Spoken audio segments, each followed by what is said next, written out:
Hello అండి. అందరికీ నమస్కారం. నా పేరు త్రిపురేశ్వర్. నేను మీ తత్వమసి మీడియా ద్వారా మీ అందరితో మాట్లాడుతూ ఉంటాను. సో, మన ఛానెల్‌లో బిజినెస్ ప్రమోషన్స్, బిజినెస్ పాడ్‌కాస్ట్ అంటే బిజినెస్‌ని ఎలివేట్ చేయడము, ఎస్పెషల్లీ హై లెవెల్‌లో బిజినెస్ చేసేవాళ్ళు కాకుండా స్టార్టప్స్ వచ్చిన వాళ్ళు, తర్వాత కొంతమంది బిజినెస్ చేస్తూ ఉంటారు. కానీ వాళ్ళకి ఎలాంటి గుర్తింపు అలాంటివి ఉండవు. అలాంటి వాళ్ళని స్పెషల్‌గా ప్రమోట్ చేయాలి అనేది మన మెయిన్ కాన్సెప్ట్. సో, దాని ద్వారానే మనము బిజినెస్ ప్రమోషన్స్ చేస్తున్నాము. అయితే ఇక్కడ స్కూల్స్ గురించి ఈరోజు మాట్లాడుకుందాం మనం. ఎందుకు స్కూల్స్ గురించి అనంటే, జూన్ వచ్చేసింది. స్కూల్స్ రీఓపెనింగ్ అవుతాయి. ఆల్రెడీ కొన్ని స్కూల్స్ ఓపెన్ చేశారు. ఇంకొన్ని స్కూల్స్ ఈ వీక్‌లో ఆహ్, ఓపెన్ అయిపోతున్నాయి. సో, స్కూల్‌లో మనము ఏ స్కూల్‌లో జాయిన్ జేయాలి అని ఒక చిన్న కన్‌ఫ్యూజన్ ఉంటుంది కొంతమందికి. ఇంకొంతమందికేమో ఆ ఉన్న స్కూల్‌లో ఫీజులు బర్డెన్ అయిపోతూ ఉంటాయి. బయటికి చెప్పుకోలేరు. కానీ ఆ ఇబ్బందనేది ఫేస్ చేస్తూ ఉంటారు. సో, అలాంటి వాటి గురించి మనం ఏ విధంగా ఆలోచించాలి? ముఖ్యంగా స్కూల్లో కొత్తగా అడ్మిషన్ తీసుకుంటున్న వాళ్ళు, వాళ్ళ పేరెంట్స్ అంటే తల్లి గాని, తండ్రి గాని ప్రతి ఒక్కళ్ళు ఏది ఆలోచించుకొని నిర్ణయం తీసుకోవాలి అనే దాని మీద మనము ఈరోజు టాపిక్ డిస్కస్ చేద్దాం. అయితే స్కూల్లో పిల్లల్ని జాయిన్ చేసే ముందు ప్రతి ఒక్క పేరెంట్ తెలుసుకోవాల్సిన ముఖ్యమైన ఒక 5 విషయాలు ఈరోజు మనము డిస్కస్ చేద్దాం. ఇంకా చాలా పాయింట్స్ ఉంటాయి. బట్ ఈ 5 మాత్రం ఖచ్చితంగా ఉండాలి. తెలుసుకోవాలి. అందులో మొదటిది మనము రిజల్ట్స్ రాగానే పేపర్‌లలో, టీవీల్లో, ప్రింట్ మీడియాలో, ఎలక్ట్రానిక్ మీడియాలో చూస్తూ ఉంటాం. ఒకటో ర్యాంకు, రెండో ర్యాంకు, మూడో ర్యాంక్ అని చెప్పేసి. అయితే ఒక స్కూల్‌లో దాదాపుగా 4000 మంది, 5000 మంది స్టూడెంట్స్ ఉంటారు. అయితే తక్కువలో తక్కువ ఒక క్లాస్‌కి 200-300 మంది ఉంటారు. మరి ఈ 200-300 మందిలో ఒక్కరి పేరో, ఇద్దరి పేరో ప్రమోషన్‌కి వాడుకుంటున్న స్కూల్సు మిగతా పిల్లలని ఎలా చూసుకుంటున్నారన్నది మనము ఇక్కడ ఆలోచించవలసిన విషయం. ఎస్పెషల్లీ ఒక స్కూల్‌లో 300 మంది ఉంటే 300 మందిని ఒకేలా ట్రీట్ చేస్తున్నారా లేదా? ఇది మనము చెక్ చేసుకోవాలి. ఆ స్కూల్‌కెళ్ళినప్పుడు అబ్జర్వ్ చేయాల్సిన స్పెషల్ పాయింట్ ఇది. ఎందుకనంటే రేపు మన పిల్లోడు సరిగ్గా చదవలేదు అనంటే బ్లేమ్ మనం తీసుకోకూడదు. స్కూల్ మీద వేయడం అని కూడా కాదు. మన బాధ్యత కూడా ఉంటుంది. బట్ స్కూల్ బాధ్యత కూడా ఎంతవరకు ఉంటుంది అన్నది మనం ఇక్కడ గమనించుకోవాలి. స్కూల్ వాళ్ళు అసలు ఎలా ట్రీట్ చేస్తున్నారు అనే దాన్ని బట్టి కూడా వాళ్ళ ఎడ్యుకేషన్ రిలేటెడ్‌గా ఉంటుంది. సో, ఇదొచ్చి మనకు మెయిన్‌గా ఫస్ట్ పాయింట్. ఇక సెకండ్ పాయింట్‌కొచ్చేసి టీచర్స్. మనం చూస్తే ఆహ్, ఒక స్కూల్‌లో స్ స్టార్టింగ్‌లో ఒక టీచర్ ఉంటే మళ్ళీ ఓ 6 మంత్స్‌కో, 8 మంత్స్‌కో టీచర్ మారిపోతాడు. సో, ఏంటండి అనంటే వాళ్ళేం సమాధానాలు చెప్పరు మనకి. So, mid of the academic కాకుండా ముందే అడ్మిషన్ తీసుకునేటప్పుడు స్కూల్‌లో మీ టీచర్స్ ఎప్పటినుంచి పనిచేస్తున్నారు? వాళ్ళకి ఎక్స్‌పీరియన్స్ ఎంతుంది? అని చెప్పి మనం అక్కడ కనుక్కుంటే వాళ్ళ స్టాఫు, ఆ టీచర్స్‌తో గూడా వాళ్ళు అంటే మనం ఒక అబ్బాయిని లేదా ఒక అమ్మాయిని ఫిఫ్త్ క్లాస్‌లో జాయిన్ చేస్తున్నాం ఆ స్కూల్‌లో. మిడ్ ఆఫ్ ది అకాడమిక్ దాకా వెళ్ళకుండా ఆ ఫిఫ్త్ క్లాస్‌లో అడ్మిషన్ చేసే ముందే ఆ టీచర్‌తోని క్లాస్ టీచర్ ఉంటారు. సో, ఎవరుండబోతున్నారో ఏంటో కనుక్కొని, ఒకసారి వీలైతే ఆ టీచర్‌తోని గూడా మనం మాట్లాడి, తర్వాత ఫీజు కట్టడం. సో, అలాంటి దానికి వెళ్ళాలి. ఎందుకంటే, మనం స్కూల్స్‌లో కూడా కొన్ని ప్రాబ్లమ్స్ ఫేస్ చేస్తున్నాం యాస్ ఎ పేరెంట్‌గా. సో, విద్యార్థులకి ఆ స్ట్రెస్ ఇవ్వకూడదు. మన చిన్నప్పుడు ఉన్నట్టుగా మన జనరేషన్ వాళ్ళకున్నంత స్ట్రిక్ట్‌గా గాని, మన జనరేషన్ వాళ్ళకున్నంత ఫ్లెక్సిబుల్‌గా గాని స్కూల్స్ అనేవి ఇప్పుడు లేవు. సో, ఇప్పుడున్న స్కూల్స్ అంతా కార్పొరేట్ స్టైల్. డబ్బులు రావాలి. ఓ నలుగురికి అడ్వర్‌టైజ్‌మెంట్ కోసం ఫ్లెక్సీలో ఫోటోలేసుకోవాలి. ఇంతవరకే చూసుకుంటున్నారు. సో, అలాంటప్పుడు మనము స్కూల్‌ని జాగ్రత్తగా చూసి తీసుకోకపోతే, మన పిల్లల భవిష్యత్తుని మనము స్ట్రెస్‌ఫుల్ లైఫ్‌ని వాళ్ళకిచ్చిన వాళ్ళం అవుతాం. సో, మనము స్ట్రెస్‌ని తీసుకోగలిగే జనరేషన్ అయినప్పటికీ, నెక్స్ట్ జనరేషన్స్ స్ట్రెస్‌ని అంత ఈజీగా తీసుకోలేకపోవచ్చు.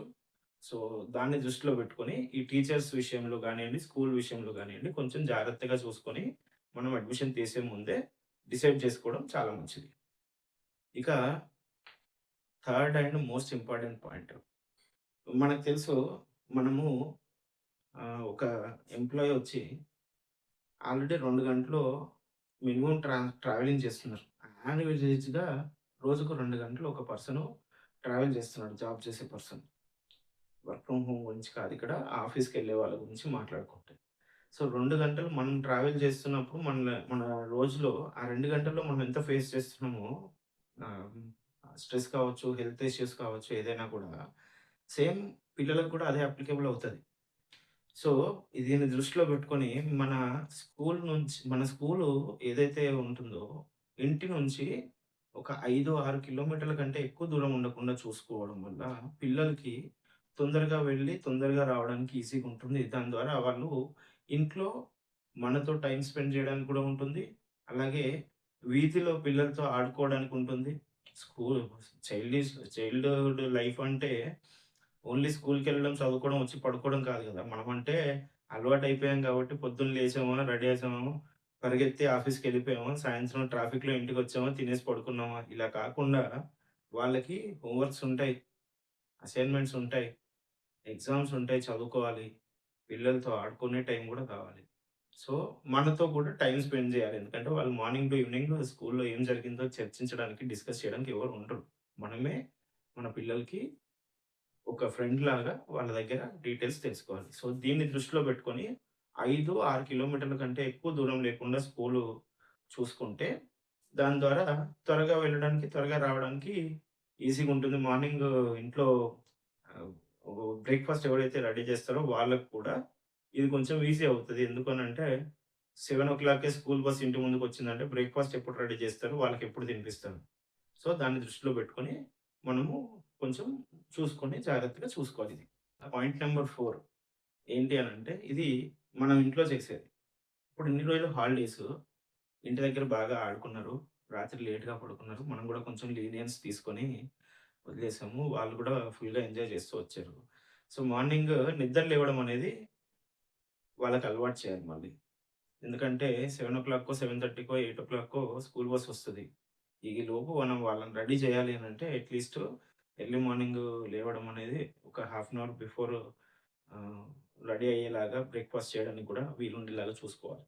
సో, అలా ఉండాలి అనంటే మార్నింగే నిద్ర లేపడానికి అంటే ఎర్లీ మార్నింగ్ నిద్ర లేవాలి అనంటే రాత్రి కొంచెం త్వరగా పడుకోవాలి. ఇలాంటివి ఒక 1 వీక్ బిఫోర్ నుంచే కొంచెం కొంచెం అలవాటు చేసుకుంటే మనకు స్కూల్ స్టార్ట్ అయ్యే టయానికల్లా వాళ్ళకి అలవాటయిపోతుంది. ఒకవేళ అలవాటు అవ్వకపోయినా కూడా ఆ టైం కల్లా వాళ్ళు అడ్జస్ట్ అవ్వడానికి ఈజీ అవుతది త్వరగా లేపడం వల్ల.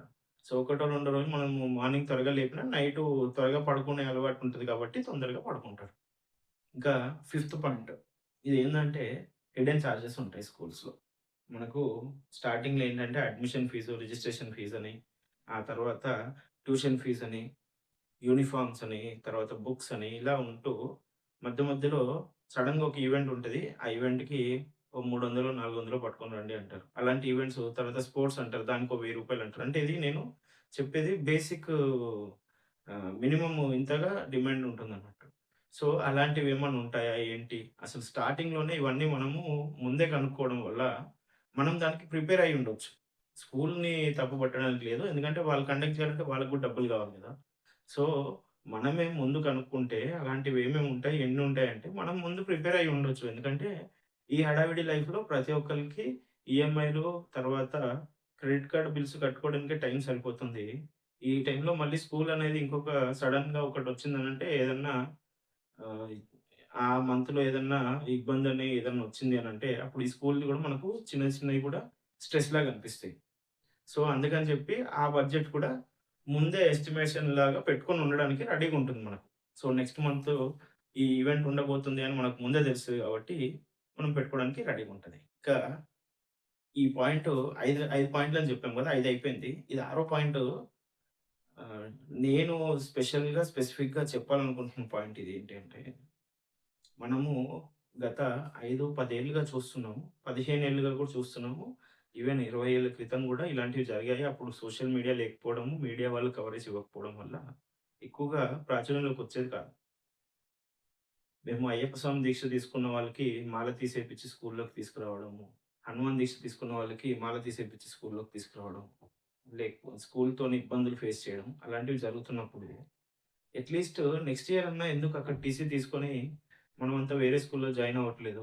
అది కూడా ఒక చేంజ్ అనేది తీసుకొస్తే వాళ్ళ మీద ఒక ఇదొస్తుంది. అందరిని సమానంగా ట్రీట్ చేయాలి అనేది. అంటే ఇక్కడ స్కూల్ వాళ్ళని మనం తప్పు పట్టడానికి లేదు. ఎందుకు అనంటే స్కూల్‌లో వాళ్ళు ఒక యూనిఫార్మ్, ఒక సిస్టమ్ అన్నీ పెట్టుకున్నప్పుడు మనమే అగ్రీ అయ్యి జాయిన్ అయిపోయాం. సో, స్కూల్‌లో అడ్మిషన్ తీసుకున్న తర్వాత మా వాడు ఇలా దీక్ష తీసుకున్నాడు. స్కూల్‌లో ఈ యూనిఫార్మ్‌లో రాడు. మేము సెపరేట్‌గా దీక్షకు సంబంధించిన వస్త్రాలుంటాయి. ఆ దీక్ష వస్త్రాలతోనే వస్తాడు అనంటే స్కూల్‌లో మనకే ఇబ్బంది. అయితే ఇక్కడ దీక్ష తీసుకోకూడదని కాదు. దీక్ష తీసుకున్నప్పుడు మనము స్కూల్‌లో ఇబ్బంది ఒకసారి ఫేస్ చేసినప్పుడు అసలు ఆ స్కూల్‌లో ఉండకుండా మనం బయటకొస్తే స్కూల్ యాజమాన్యానికి అర్థమైపోద్ది. మనం ఎంతలాగా ఇబ్బంది ఫీల్ అయ్యామని. సో, దీనికి సంబంధించింది గూడా ఒకసారి ముందే కనుక్కొని అడ్మిషన్ తీసుకోవడం మంచిది. సో, ఆ తర్వాత లోపలెళ్ళిన తర్వాత మనం బాధపడి మనం ఒక నలుగురు కలిసి అక్కడెళ్లి స్ట్రైక్ చేయాల్సిన పరిస్థితి వచ్చే కంటే ఎందుకంటే అక్కడ వాళ్ళు బయటికెళ్ళిపోమంటే ఒకళ్ళని కాదు మొత్తం మన ధర్మాన్నే ఇన్సల్ట్ చేసినట్టు అయిపోద్ది. సో, ఆ యాంగిల్‌లో ఆలోచించి ముందు జాగ్రత్తగా మనమే ముందే అడిగిన తర్వాత అడ్మిషన్ చేయడం వల్ల మనకు కొంచెం ఇన్ఫర్మేషన్ ఉంటుంది కాబట్టి అడ్మిషన్ చేయాలా? వద్దా? అన్నది మనం డిసైడ్ చేసుకోవచ్చు. సో, చదువు ఒకటే కాదు ధర్మము, సంస్కారము ఇవన్నీ గూడా మన చేతుల్లోనే ఉంది. సో, మన పిల్లలు ధర్మబద్ధంగా నడుచుకునేలాగా, నీతిగా, నిజాయితీగా ఉండేలాగా, సంస్కారవంతంగా పెరిగేలాగా, సంస్కారవంతమైన లైఫు ఉండేలాగా, అలాగే చదువులో గూడా విజ్ఞానాన్ని, జ్ఞానాన్ని పెంచుకునేలాగా సో, ఇవాళ రేపొస్తున్న పోకడలకు పోకుండా, పాశ్చాత్య పోకడలకు పోకుండా ఉండేలాగా చూసుకోవాల్సిన బాధ్యత తల్లిదండ్రులుగా మనందరి మీద ఉంది. అలాగే ఒక తల్లిదండ్రులే కాదు, కుటుంబ పెద్దలందరూ కుటుంబంలో ఉన్న ప్రతి ఒక్కళ్ళకి మన పిల్లవాళ్ళను రక్షించుకోవాల్సిన బాధ్యత ఉంది. ఎందుకంటే కనీసం ఒక 27 సంవత్సరాలు వచ్చేవరకి విగ్ విజ్ఞానము అనేది వచ్చినప్పటికీ పూర్తిగా ఒక మైండ్ మెచ్యూర్డ్ అంటారు కదా! ఒక యావరేజ్ పర్సన్‌కి 25-27 సంవత్సరాలు దాటేంత వరకి మినిమము ఎస్పెషల్లీ మగవాళ్ళకైతే 27 సంవత్సరాలు. ఆడవాళ్ళకైతే 23, 24 సంవత్సరాలకు మైండ్ మెచ్యూరిటీ అని అంటారు. ఆ థాట్ ప్రాసెస్ కొంతొస్తుంది. కొంతమందికి అడ్వాన్స్‌గా వచ్చినప్పటికీ ఈ ఏజ్‌ల వరకు వస్తది. మనం అనలైజ్ చేసుకుంటే. ఇంకా ఈ 27, 28, 30 ఏళ్లలోపు ఎవడికైనా బుద్ధి రాలేదంటే ఇంక వాడు రాదు.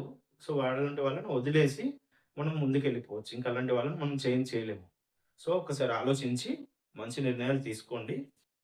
సో, మన తత్వమసి మీడియా ద్వారా మనము ఇలాంటి వీడియోస్ మరెన్నో చేయబోతున్నాము. ఖచ్చితంగా ఈ వీడియో ద్వారా ఒక్కరికన్నా మంచి జరిగితే హ్యాపీ అని మేము ఫీల్ అవుతాం.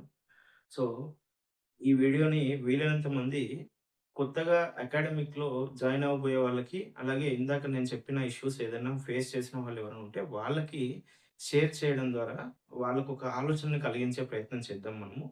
సో, మీ అందరి సపోర్ట్ నాకు ఇలాగే ఉంటే ఇంకా మంచి వీడియోస్ నేను అందించడానికి ట్రై చేస్తూ ఉంటాను.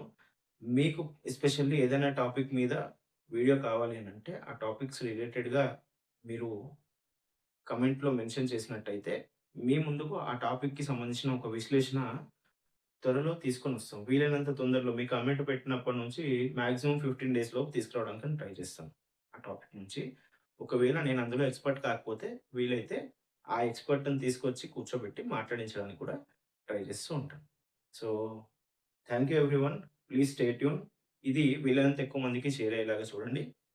త్వరలోనే మనము నెక్స్ట్ టాపిక్ వచ్చేసి యూట్యూబ్ జర్నీ ఎలా జరిగింది? యూట్యూబ్ మీద ఎవరైనా యూట్యూబ్ ద్వారా నాలాగా ఇన్ఫర్మేషన్ ఇవ్వాలనుకున్నా, లేదు యూట్యూబ్ ద్వారా వాళ్ళు సెల్ఫ్ ఎంప్లాయ్‌మెంట్‌లోకి రావాలనుకున్నా, మన పాత టాపిక్ సెల్ఫ్ ఎంప్లాయ్‌మెంట్.